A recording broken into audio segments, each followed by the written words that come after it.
A Era da Manipulação e os Ataques de Falsa Bandeira, por Paula Schmidt. Poucas pessoas sabem, mas 2 anos antes dos ataques de 11 de setembro em Nova York, a Rússia sofreu uma série de atentados que iriam mudar o seu destino e firmar Vladimir Putin no poder. Os ataques começaram em 4 de setembro de 1999, com a explosão do primeiro entre 4 prédios residenciais. Ao todo, morreram 300 pessoas. Até que, no dia 22 de setembro, algo estranho aconteceu. Moradores de um prédio na cidade de Ryazan notaram pessoas estranhas no subsolo do edifício retirando sacos pesados de dentro de um carro. Ao perceberem que foram vistos, os suspeitos fugiram, deixando para trás explosivos e detonadores. Fazia pouco mais de um mês que Vladimir Putin ocupava o cargo de primeiro-ministro. Veterano dos serviços de inteligência, Putin, que tinha recentemente deixado a chefia do FSB, o serviço secreto russo, que substituiu a KGB, no dia seguinte ao ataque mal-sucedido em Ryazan, ele anunciou que os culpados pelos atentados eram os chechenos e ordenou o bombardeio de Grozny, capital da Chechênia.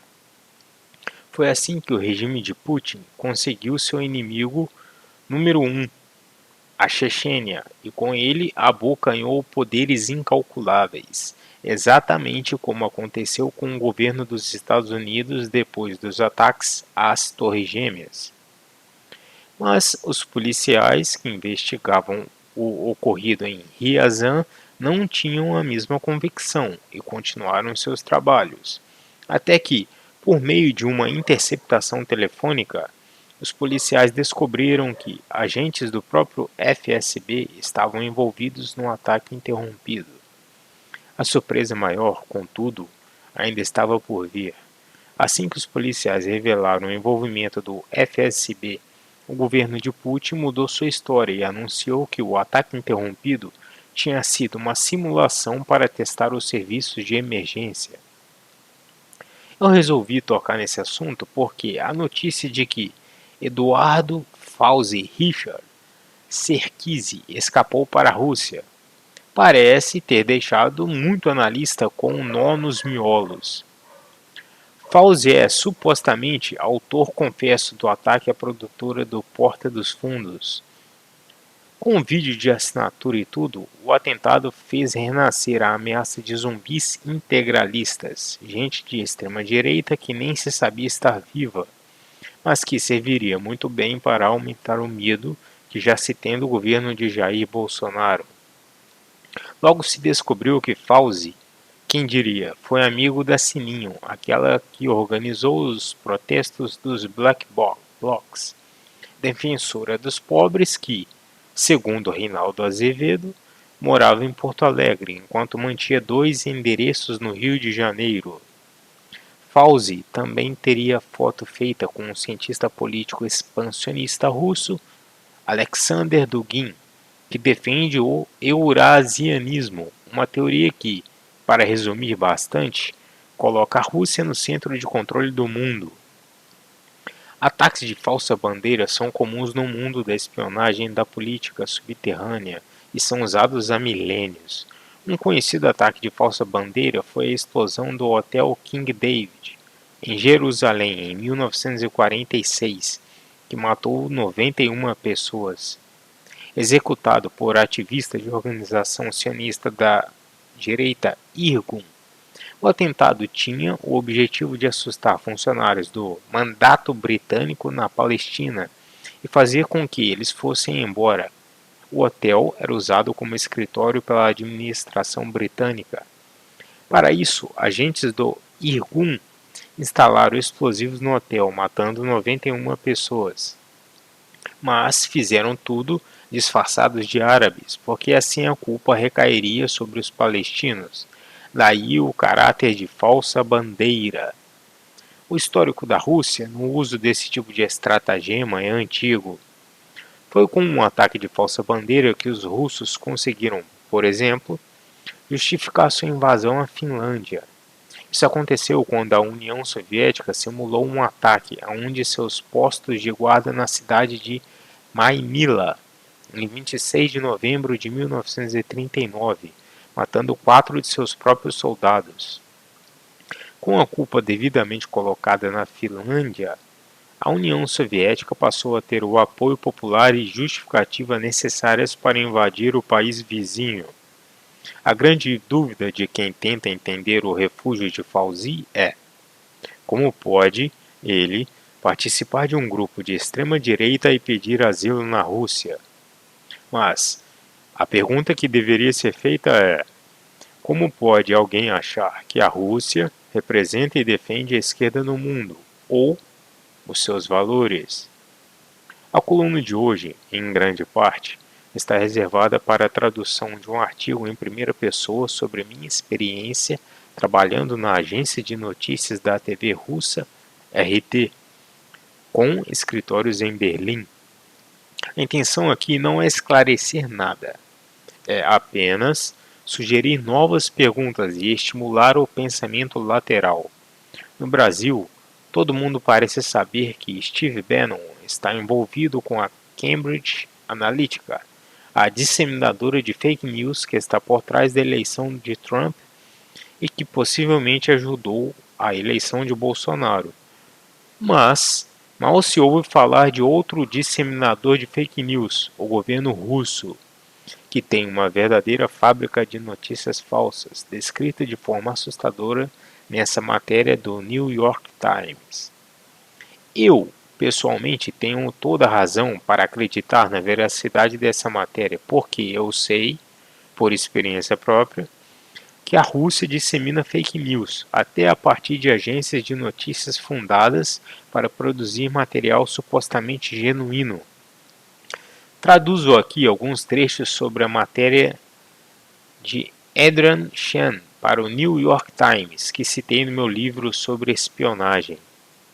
Abre aspas.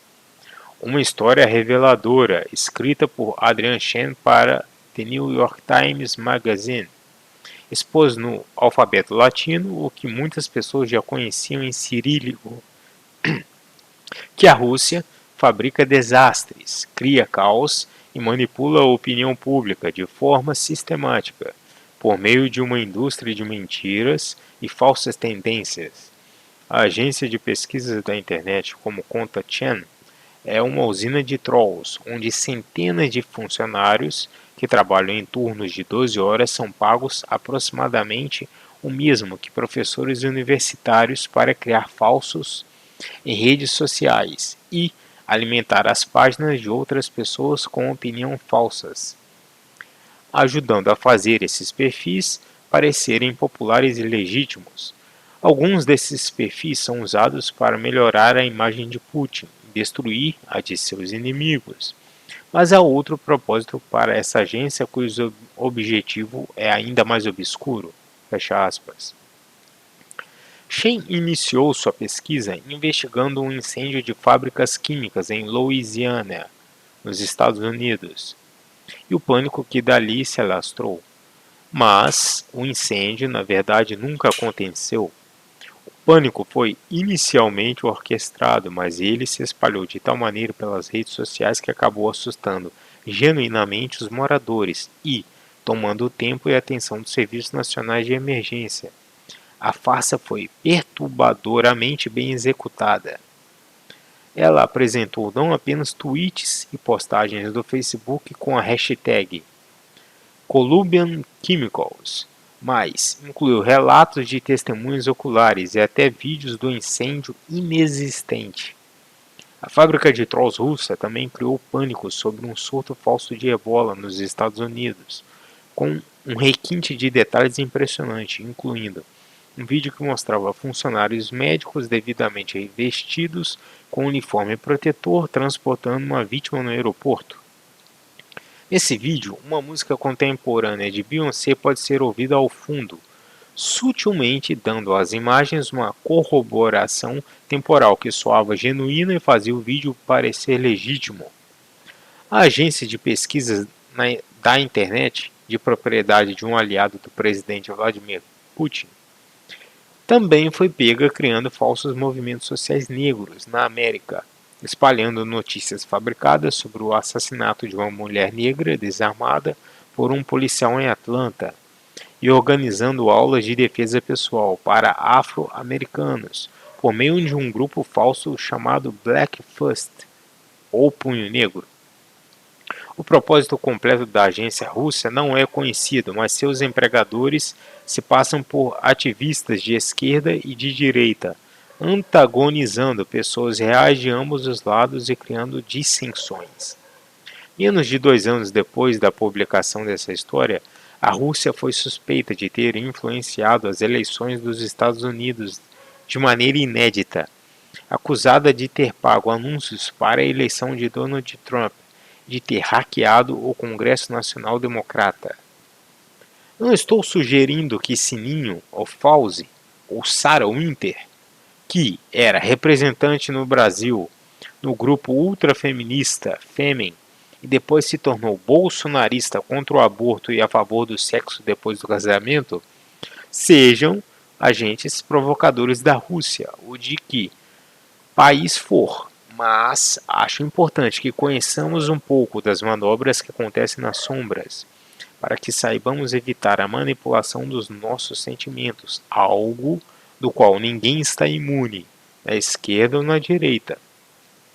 Abaixo eu traduzo meu artigo sobre minha experiência com a Ruptly, agência de notícias da Russia Today, hoje conhecida apenas como RT. Eu tinha um NDA, um acordo em que eu prometia não revelar o que vivenciei na Ruptly, mas consultei advogados no Brasil e na Alemanha e resolvi desrespeitar esse acordo. Meus editores na revista israelense 972 Mag, a única que teve a coragem de publicar minha história, passaram mais de uma semana verificando cada coisa que eu falei em entrevistas anônimas em outros 5 jornalistas da agência, inclusive um ex-Reuters e outro que trabalhou na AFP. Os editores Noam Sheizaf e Michael Omerman foram categóricos em dizer que não só eu não tinha inventado nada e tudo o que eu disse foi confirmado, mas que eu havia ainda outros detalhes mais repelentes. Uma coisa que esqueci de colocar no original e sobre a qual tenho testemunhos e corroboração foi um detalhe que só me pareceu significante muito tempo depois, quando voltei ao Brasil e fiquei sabendo do fenômeno dos Black Blocs. Um dia durante o treinamento tivemos todos que participar de uma palestra, em que seríamos informados de como participar de manifestações públicas e de protestos. Ninguém entendeu muito bem, porque precisaríamos aprender aquilo. E não sei o nome da mulher, mas lembro claramente que a palestrante era uma das organizadoras de um dos movimentos que mais admirei e do qual fiz questão de participar, Occupy Wall Street. Há alguns anos entrei em contato com uma ex-colega da Ruptly, e ela se lembra claramente disso, mas também não sabe o nome da mulher. Se um dia eu for pressionado a descobrir, não deve ser difícil. A primeira coisa que eu falei para o meu pai quando aceitei a oferta de emprego da Russia Today foi que, pelo menos nesse caso, eu saberia quem estava financiando os meus patrões. Eu já não tinha ilusão nenhuma sobre a mídia. Quase todos os veículos têm senhores e só conseguimos identificar alguns deles. No caso da RT, eu sabia quem era o maestro e que eu queria tocar a música. Eu estava prontinha para descobrir os segredos sórdidos dos Estados Unidos. Eu estava disposta a desmascarar o Ocidente, aquela província imaginária, embelezada por agências de notícias treinadas, para cantar em uníssono a desgraça que é o outro e quão perfeitamente verde é a nossa grama. Mas Como costuma acontecer com leis e linguiças, eu não conseguir engolir a maneira como as notícias da RT eram feitas. Quando eu fui contratada, contei apenas para poucas pessoas que iria trabalhar para a RT. Não atualizei meu LinkedIn, nem adicionei RT à minha biografia no Twitter. Fiquei cautelosa e um pouco envergonhada, mas eu acreditava que poderia fazer algo bom por lá, talvez mais do que se estivesse na CNN ou na BBC. Eu sempre fui fã da RT.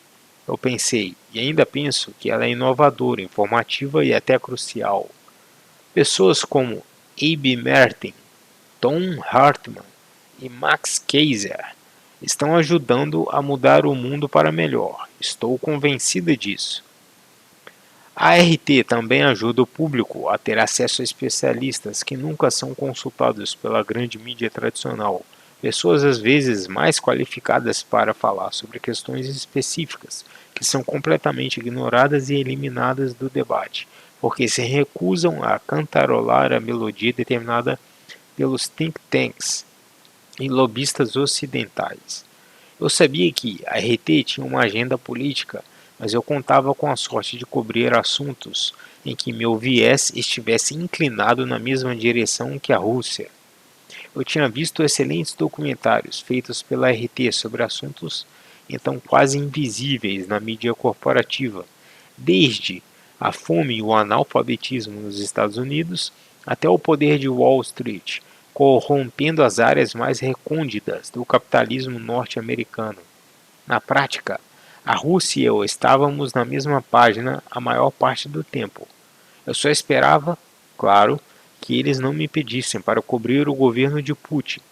Sim, foi bem isso que eu pensei ou queria pensar, que a Rússia e eu só discordávamos de uma coisa, a política na própria Rússia. A verdade, no entanto, é que, assim como os Estados Unidos, a Rússia tem interesses ou uma posição política em praticamente todos os países do mundo. Antes que a RT me mandasse o bilhete para ir de Nova York a Berlim, eu ouvi elogios efusivos de jornalistas norte-americanos bem-intencionados, cansados com a putrescência que é só a mídia corporativa tradicional.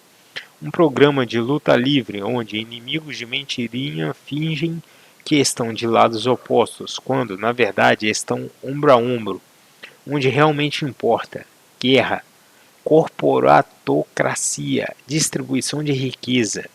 Mas então eu percebi, pela efusividade dos elogios, que esses jornalistas também eram vítimas dessa velha falsa dicotomia, engolindo sem mastigar a ideia de que os Estados Unidos e a Rússia têm ideologias opostas, quando ambos de fato se curvam para o mesmo Deus. Huxley, a agência de notícias em vídeo do grupo RT, contratou dezenas de jornalistas, inclusive eu, alguns meses antes do lançamento agendado para março de 2013. Apesar de fazer parte da RT, Huxley alegava ser diferente por ter uma natureza dupla. Por um lado, ela era propriedade do governo russo e promovia sua política. Por outro, ela tinha que vender os vídeos produzidos para obter lucro. Como eu logo viria a aprender, a Huxley conseguiu embrulhar o pior desses dois mundos, o estatismo e o capitalismo, em um único pacote. Vídeos virais transmitindo propaganda do governo. Meu cérebro racionalizante veio correndo me socorrer, imaginando clipes inofensivos de um gatinho miando a palavra Putin. A realidade, contudo, se revelou bem menos fofa. A redação da Huxley era composta por pessoas de todo o mundo, muitas sem nenhuma experiência jornalística. Havia alguns veteranos da Associated Press e outras agências de notícias, mas como eu, poucos deles resistiram. Passamos os 2 meses que antecederam o lançamento do treinamento intensivo, parte dele focada na simulação de reuniões de pauta. Em nosso primeiro dia, sentado à cabeceira de mesa de conferência, estava nosso vice-chefe, um jornalista russo que zombava silenciosamente da mais-valia com um par de óculos Ray-Ban e uma camisa polo Ralph Lauren. Uma de suas filhas estava presente como jornalista contratada, ela também usando o próprio corpo como outdoor gratuito para marcas que usam trabalho semi-escravo. A esposa do vice-chefe, uma mulher extraordinariamente gentil, trabalhava no departamento administrativo. O chefe sênior também tinha sua esposa norte-americana, ocupando um dos cargos mais altos da Hubley. Todo aquele nepotismo, infelizmente, não deu à empresa aquele ar aconchegante familiar de uma trattoria italiana. Ao contrário, ele fez com que todos suspeitassem que estavam sendo constantemente vigiados. Não conte, mostre. A principal regra do jornalismo da Hubley era clara. Deveríamos falar sobre coisas que poderiam ser mostradas, não contadas. Nosso principal produto eram vídeos de 40 segundos sem nenhuma narração e, de preferência, sem gente falando para a câmera. Se uma fala fosse necessária, ela deveria durar no máximo 8 segundos. Eu e outros jornalistas veteranos demoramos bastante para entender esse conceito. Eu, pessoalmente, atrasei o trabalho de todo mundo sugerindo matérias impraticáveis, como vídeos sobre gastos com armamentos, devidamente vetados pelos chefes com perguntas do tipo: dá para mostrar imagem de gastos? Dá. Minhas ideias foram constantemente descartadas por não terem apelo visual. Precipício fiscal, desemprego, distribuição de renda, tudo isso estava descartado. Sugeri então que usássemos gráficos. Gráfico é visual, falei com uma cara cheia de esperança. Mas os chefes disseram que isso desvirtuava o conceito da Hubley e, portanto, não servia.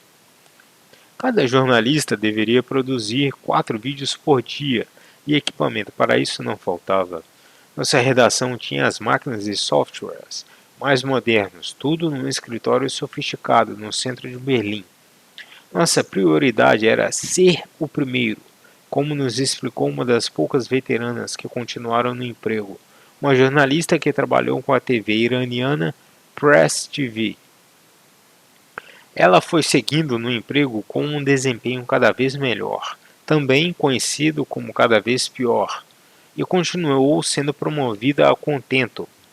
Em uma das etapas de sua escalada ao topo, ela usou um clichê diferente para evitar repetir seu mantra de ser o primeiro. Eu tive que perguntar, abre aspas, você vive dizendo o primeiro, o primeiro. Você certamente quer dizer que devemos ser os primeiros somente depois de verificar nossas notícias, né? Fecha aspas. Mesmo sem verificar, disse ela, se tivermos que escolher entre ser o primeiro ou ser preciso, escolhemos ser o primeiro. Os rostos dos aspirantes a jornalistas ficaram sombrios de repente. Ser o primeiro em breve não vai significar nada se formos os primeiros a estar errados, eu disse. Os rostos agora ficaram tão desanimados que eu tentei uma piada. Talvez a gente pudesse mudar o nome da agência para Abruptly, ou Abruptamente. Ninguém riu. Para o caso de que ainda restasse alguma dúvida, o chefe sênior logo sintetizou o trabalho da agência. Somos um esporte de contato, pura competição. Ainda no modo coach, ele explicou o que significava ser um bom jornalista. Abre aspas. Quem viu ontem a foto daquele soldado francês no Mali usando a máscara de caveira? Fecha aspas. Muitas mãos se levantaram. Chefe sênior então elogiou a foto como o maior golpe visual da semana e todos nós concordamos que, de fato, aquela máscara foi uma grande sorte. Mas ele nos interrompeu imediatamente. Não, não foi sorte. É isso que vocês têm que aprender. Ele começou solenemente enquanto nós nos preparávamos para a lição. Se esse fotojornalista for bom mesmo, foi ele que pediu que o soldado vestisse a máscara. A maioria dos veteranos se entreolhou, torcendo para ter ouvido mal. Mas, se esse jornalista for excelente, ele continuou, desfechando aqui o golpe de misericórdia. Foi ele mesmo que levou a máscara. Em outra reunião de pauta, alguém sugeriu uma história sobre a assinatura de um acordo de paz em um país africano. O povo está dançando na rua? Perguntou o chefe. Sim, eles comemoram dançando na rua, respondeu o cara. Mas eles estão dançando no estilo Gangnam? Porque devemos ter algo com que as pessoas possam se relacionar. Se não é Gangnam Style, não estamos interessados. Eu entendo que o jornalismo tenha mudado. Os meios de comunicação não têm mais o poder unidirecional para editar o que consumimos. O conteúdo hoje em dia é decidido quase interativamente e cada vez mais é quantidade, não qualidade, o que comanda as notícias. É a maior multidão ou grupo mais mediano medíocre que vai ajudar a decidir o conteúdo de acordo com seu gosto. Na Ruptly, o conteúdo já foi decidido preventivamente pelos piores de nós, quase sempre esperando o pior nos outros.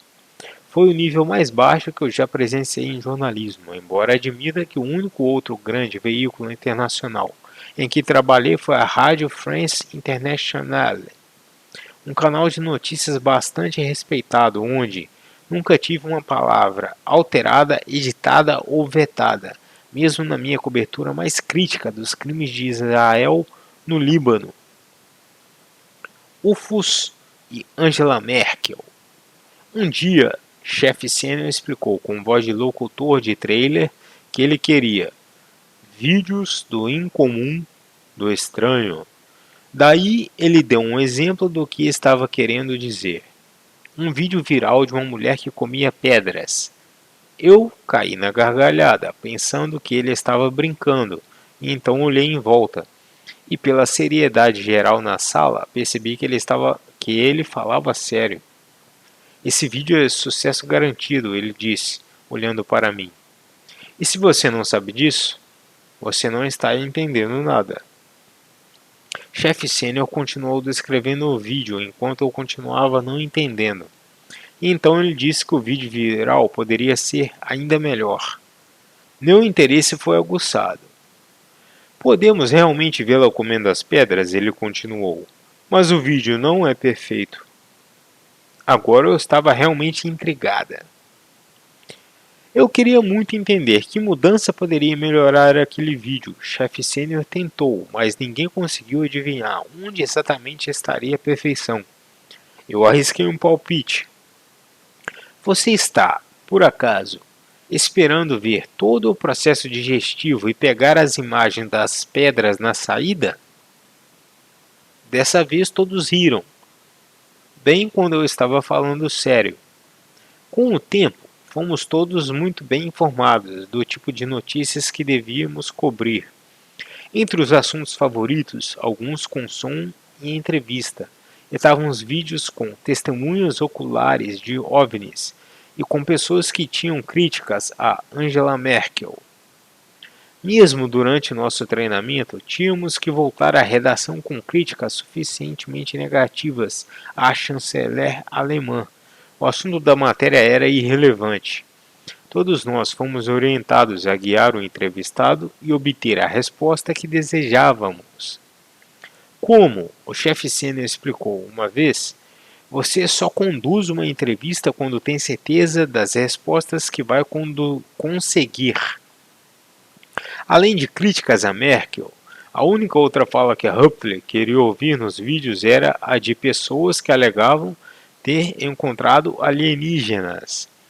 Essa era uma obsessão tão grande que comecei a chamar os funcionários da Ruptly de Ruptilians.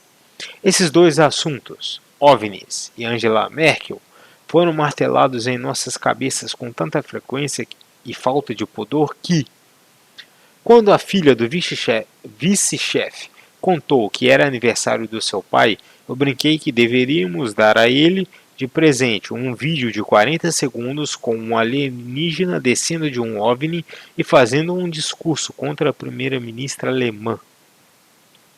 Nós nunca conseguimos tal alienígena, mas gravamos vários vídeos no site da Huptley antes do lançamento oficial, incluindo yoga nua em Berlim, um motorista que estaciona o carro em tempo recorde no menor espaço possível, elefantes comendo árvores de Natal, um sanduíche do Subway que tinha centímetros a menos do que o tamanho prometido, ideia minha, admito. E eu segui odiando cada segundo de tudo aquilo. Para alguém que amava a RT, eu me sentia atraída com os centímetros a menos da Huptley. E a cada novo sinal de indignação ou desacordo da minha parte, o chefe sênior dizia: é só você ler Scoop, o romance de Evelyn Woolf, sobre jornalismo. Eu queria dizer a ele que Scoop era uma sátira, mas não acho que isso fosse fazer diferença.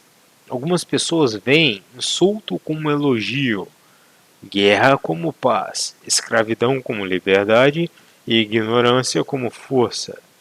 E para completar a metáfora orwelliana, eu finalmente cometi o crime de pensamento. Regras não ditas, há palavras que começam com S. Em uma de nossas reuniões, fui conduzida à cabeceira de mesa de reuniões.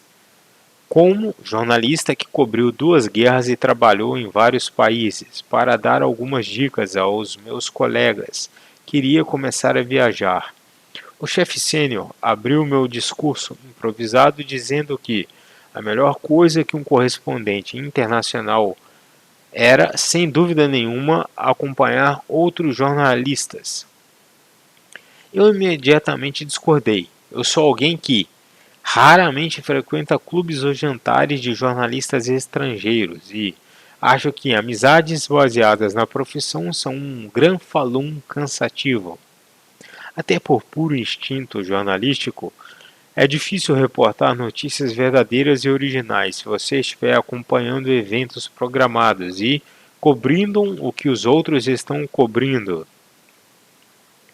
As notícias geralmente se escondem onde ninguém está olhando, eu disse, esperando que um clichê funcionasse tão bem quanto um vídeo de 40 segundos. Mas chefe sênior não gostou das minhas reflexões jornalísticas e mudou o tópico para conselhos práticos, perguntando-me sobre a logística para obter permissões de imprensa. E lá fui eu decepcionar de novo. Abre aspas. Acho que eu nunca pedi permissão para filmar ou reportar de país algum, eu disse.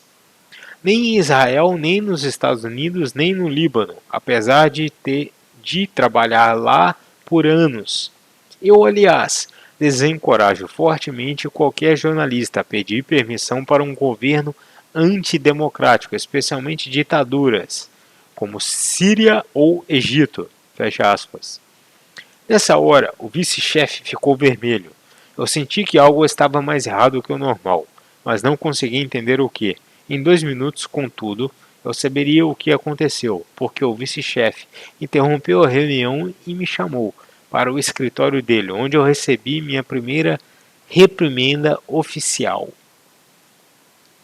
Nos 5 a 10 minutos que se seguiram, eu fui submetido a um gulag onde eu teria que me arrepender de ter chamado a Síria de ditadura. Um insulto ao Egito foi totalmente ignorado. Eu até então nunca tinha testemunhado tamanha raiva em um chefe, mas continuei tentando argumentar. Fiquei até surpresa ao ver que ele tinha alguns bons argumentos sobre o outro, sobre rótulos, padrões e percepções, coisas que pareciam incrivelmente lúcidas, se sua lucidez não fosse tão parcial. Tentei mostrar que sua sabedoria política usava 2 pesos e 2 medidas, enquanto ele continuava gritando, implacável, fazendo reverberar pelas paredes um som que claramente tinha um duplo objetivo, de me intimidar e dissuadir futuros insurgentes. Ele ficava repetindo que eu quebrei as regras. Então eu falei: eu preciso que você seja mais específico para evitar outras ocorrências do mesmo erro. Ele me pediu que prometesse não repetir o erro, sem especificá-lo, e eu finalmente disse: prometo fazer o possível para não repetir que a Síria é uma ditadura. Uma repetição enfureceu o chefe. Eu quero que você prometa não dizer isso de novo, ele gritou, evitando a palavra Síria. Não posso prometer o que vai sair da minha boca, mas posso prometer o que eu não quero que saia. Acho que não corro risco de querer que essa frase saia de novo, eu falei. Minha primeira reprimenda acabou sendo muito bem-vinda, porque ela finalmente levou meus chefes a aceitar meu pedido de rebaixamento. Eu havia inicialmente me candidatado a um cargo de repórter. Eu descobri alguns dias já no trabalho que fui contratada para uma posição administrativa com o que era trompeteado como o segundo maior salário da redação. Continuei recusando e dizendo que ficaria feliz ganhando menos, que eu não sirvo para cargo administrativo, que eu não consigo preencher formulários, não sei usar Excel e não confio em mim com um peso de papel. No dia da minha visita ao Gulag, eles finalmente perceberam que eu não tinha a lealdade ideológica necessária para um cargo na administração, mas mesmo como repórter eu já sabia que não iria durar muito. Um dia fomos todos avisados que teríamos que manter nossos telefones ligados a noite toda, depois do horário do expediente. Sem nenhuma propensão à semi-escravidão, recusei na hora. Isso foi interpretado, alto e claro, como uma prova de que eu não estaria sendo uma jornalista de verdade.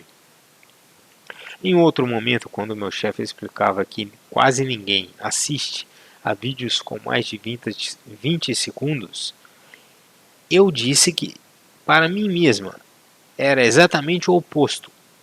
Qualquer coisa com menos de 2 minutos carece de contexto. Em uma outra situação, nosso chefe disse que, se estivéssemos gravando uma história sobre um tanque de guerra, por exemplo, e se não tivéssemos uma imagem para isso, deveríamos mostrar qualquer tanque. Fiquei chocada. Eu avisei que não faria isso e ia jogando a palavra verdade na cara dele, enquanto ele jogava de volta a frase percepções de verdade. Incapazes de me fazer ter orgulho do meu trabalho ou gostar de fazê-lo, meus chefes usaram várias técnicas para me convencer a cumprir suas ordens, inclusive tentando me fazer sentir especial com frases do tipo: você foi a única contratada para quem pagamos uma viagem de avião transoceânica, ou temos muita fé em você, uma expressão que me dava mais gastura do que o normal. Nada funcionou, e eu logo consegui o feito inédito de me tornar o oposto do funcionário do mês, só que diariamente. E eu tive outras reprimendas, uma por chegar atrasada e uma por prepare-se, por não criticar um colega. Essa foi, sem dúvida, uma das experiências mais surreais e perturbadoras que já tive. Uma tortura psicológica de 12 minutos que tentou astuciosamente contorcer muitos dos meus valores em uma doutrina fétida, enquanto transformava a lealdade ao chefe em uma das virtudes mais elevadas. Eu também fui vilipendiada por ter tentado resolver meu problema com uma colega lidando diretamente com ela, e não por meio de intervenção de um superior. Eu deveria tê-la denunciado. Enquanto eu ouvi os gritos do vice-chefe, me viam lampejos do encoraçado Potequim e da inteligência cruel que fazia as pessoas trabalharem coletivamente, enquanto se sentiam tristemente solitárias, desconfiando de todos ao seu redor. Mas a esperança da Hupley era maior do que a minha, e eles acabaram me enviando para cobrir manifestações na Espanha, onde acabei fazendo minha primeira aparição na RT. Como esta foi a primeira reportagem completa da Hupley, a aparecer na RT antes mesmo da inauguração da agência, foi recebida de volta a Berlim com um jogador que marcou um gol para o time, mas aquela tinha sido uma viagem fácil. Uma coincidência onde a Rússia e eu provavelmente víamos as coisas do mesmo ângulo. Fui enviada para cobrir assuntos que eu considerava importantes, muitos deles invisíveis à cobertura internacional. Tópicos como os Yayoi-flautas, um grupo de homens e mulheres idosos que saíam às ruas para protestar contra o poder ilimitado do dinheiro e das corporações em Madrid. Eu consegui até fazer minha própria pauta e contei a história de uma pequena cidade onde dezenas de pessoas decidiram ocupar e morar dentro de um banco que desapropriou a casa de um homem de família, mesmo ele não devendo mais nada ao banco. Depois da Espanha, fui enviada a Sofia para cobrir manifestações sobre a energia nuclear na Bulgária. Voltei com várias entrevistas, a maioria contra o governo russo. Esse foi o meu último vídeo feito para Ruptly e nunca foi ao ar. E agora que eu disse isso tudo, também devo dizer que acho que a RT é necessária. Não acredito que uma pessoa ou organização possa ser totalmente ruim ou totalmente boa. A CNN tem Ben Wedeman, a BBC tinha Jeremy Paxman. E aposto que esses homens também não são perfeitos. Eu não acho que alguém consiga ser perfeito. E acho que não podemos concordar plenamente com ninguém, nem mesmo com fatos. Mostre-me um homem que concorda 100% do tempo com outro e eu lhe mostrarei um idiota. Mas nas notícias imediatas de 140 caracteres e vídeos de 40 segundos, as nuances são cada vez mais indesejáveis. Elas literalmente não cabem. Em um mundo ideal, a RT não precisaria existir como contraponto à CNN, cada vez mais terrível, ou a BBC World, sempre pior. Se a única maneira de escaparmos do monopólio de ideias é tentando enxergar o outro lado da mesma moeda, quero sim que o outro lado tenha sua voz. Mas aqui é que enfrentamos um problema que talvez seja ainda maior do que ter uma moeda com apenas um lado. O fato de termos escolhido essa maldita moeda, essa falácia achatada e bilateral como representante do mundo que desejamos, quando os problemas e soluções não têm apenas dois lados e precisam ser tão quase igualmente horrendos. Essa dissidência fabricada entre Estados Unidos e Rússia é extremamente prejudicial, pois ajuda a consolidar a crença de que a Rússia e os Estados Unidos são antitéticos, quando na verdade eles são muito mais parecidos entre si do que a Suécia é com os Estados Unidos ou a Finlândia com a Inglaterra. Um dos principais objetivos do jornalismo deve ser informar alguém do que ele não sabe. Se você continuar repetindo o que ele já se sabe, essa pessoa não será mais informada, mas formada, modelada, esculpida como uma rocha atingida repentinamente pela mesma onda. É por isso que a Fox News é tão prejudicial. É por isso que qualquer viés permanente é tão prejudicial, incluindo o viés da RT. Os jornalistas e analistas que involuntariamente nomeiam a Rússia ou os Estados Unidos como bastiões de qualquer coisa nobre ou exemplar, além do que realmente são, oligarquias com a capacidade bélica de destruir o mundo, estão jogando o jogo insidioso desses dois líderes, fazendo o mundo acreditar que você só tem Rússia ou os Estados Unidos e nenhum outro sistema intermediário. Mesmo se ainda existissem países comunistas, eles não deveriam ser considerados como o oposto do capitalismo norte-americano. Uma tirania do capitalismo de compadrio não é o oposto de uma tirania do Estado. Ambas são tiranias. Por que ninguém fala sobre a Suécia quando se discute capitalismo? Por que tão poucas pessoas discutem a regra extremamente iluminada e simples, aplicada na Finlândia, que determina que uma multa de trânsito seja estabelecida de acordo com o salário do infrator?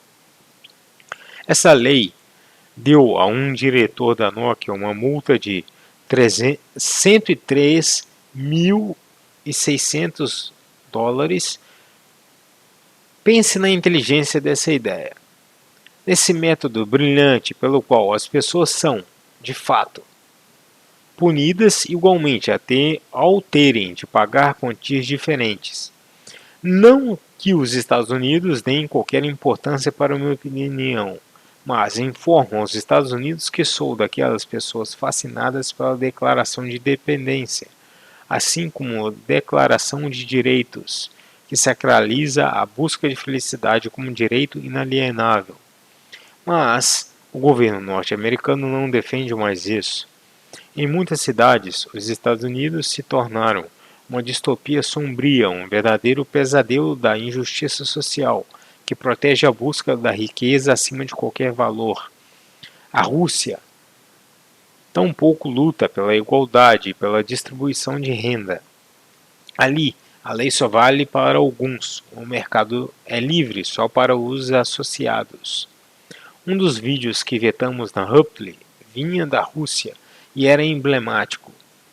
Dezenas de clipes filmados a partir do para-brisa dos carros mostrando homens que se jogam em frente ao veículo para serem atropelados e indenizados. A China, por sua vez, consegue ser um pesadelo onde o comunismo é capitalista e Cuba é aquele animal nietzscheano que se considera bonzinho simplesmente porque não tem garras. Passou da hora de começar a procurar paradigmas diferentes para as nossas discussões, outras moedas com outros lados, novos objetivos políticos aos quais deveríamos realmente aspirar. Links para essa matéria na descrição.